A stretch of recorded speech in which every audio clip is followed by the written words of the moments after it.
little while later, they arrived on the other side of the lake at a place called Gerasa. Jesus was only just getting out of the boat when a screaming man covered in chains fell at his feet. Freaky or what? The disciples kept their distance. This guy looked seriously weird, not to mention the fact that he didn't have any clothes on. Majorly awkward. Then he said, "Jesus, I know you're God's son. What do you want?" Jesus said, "What's your name?" This man had been in a pretty bad place for a long time. He didn't even have a house to live in anymore, so he lived in a graveyard. Creepy. The people in Gerasa had put chains on him to stop him from hurting himself. They all kept away from him.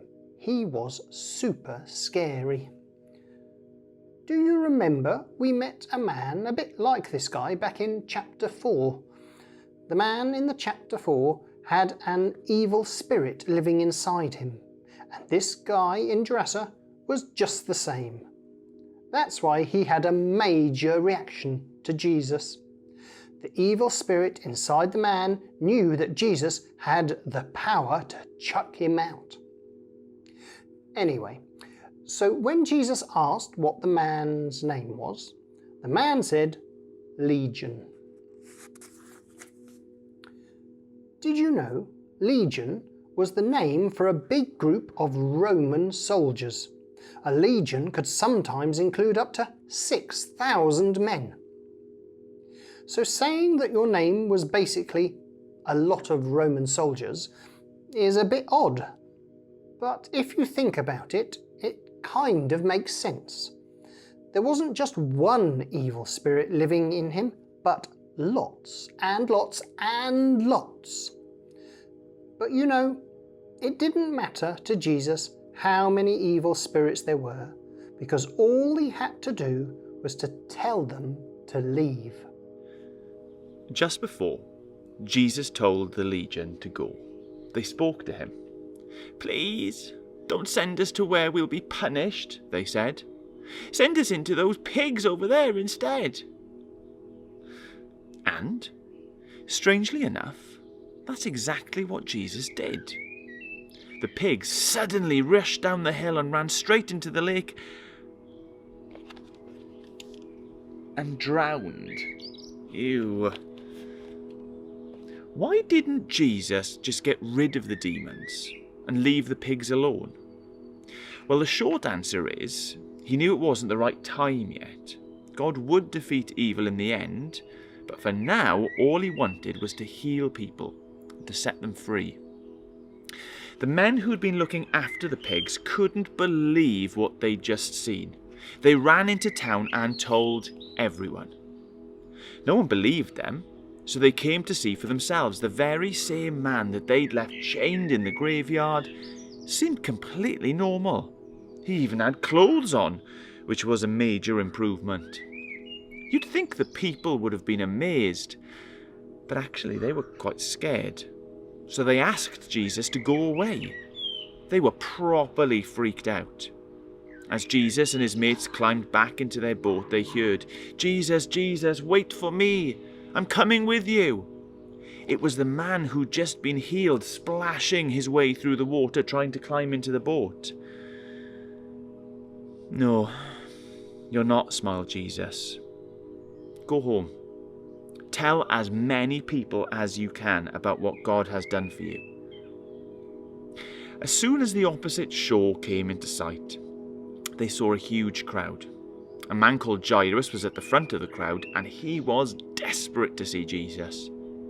His daughter was dying, and he begged Jesus to come and to see her. So they set off, and the crowds followed. One of the women in the crowd had been ill for 12 years. She had spent all of her money and had tried every idea, but she just kept on bleeding. It was horrible, bless her. Jesus was her last resort. She heard that he could do amazing things, and she believed he could do amazing things for her. So she pushed and she pushed her way through the crowd and just managed to touch the edge of Jesus' cloak with the tip of her finger. Even though everyone was pushing and shoving all around him, Jesus knew that someone had just touched his clothes.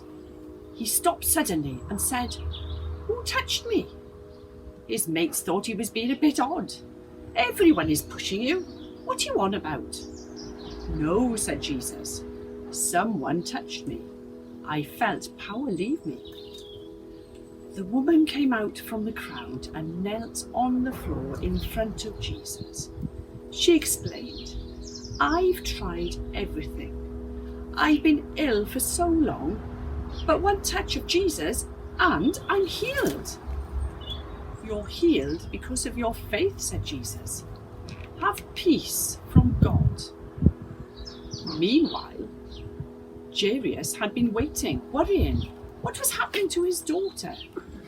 Then his worst fears were realised when he saw someone from his house running towards them. "She's died. She's gone. Don't bother him anymore." But Jesus said, "Don't worry, Jairus. It's okay. Have faith and she'll be well again." When they arrived at Jairus' house, everyone was crying, great big soggy tears and super loud wailing sobs. The girl really had died after all. Jesus went in with Peter, James, John, Jairus and his wife. "She's not dead. She's just asleep," said Jesus. Everyone laughed at Jesus. They must have thought he was a little bit stupid. Clearly she was very dead. But then Jesus held the little girl's hand and said, "Get up." And right before their eyes, she stood up alive and well. Everyone stared. They were speechless. Jesus looked around at them and smiled. "Give her some food," he said, "and don't tell anyone what has happened here today." Hasn't he done that before? Telling people not to say what has happened? I'm sure he must have had a really good reason for it. Perhaps we find out in a bit.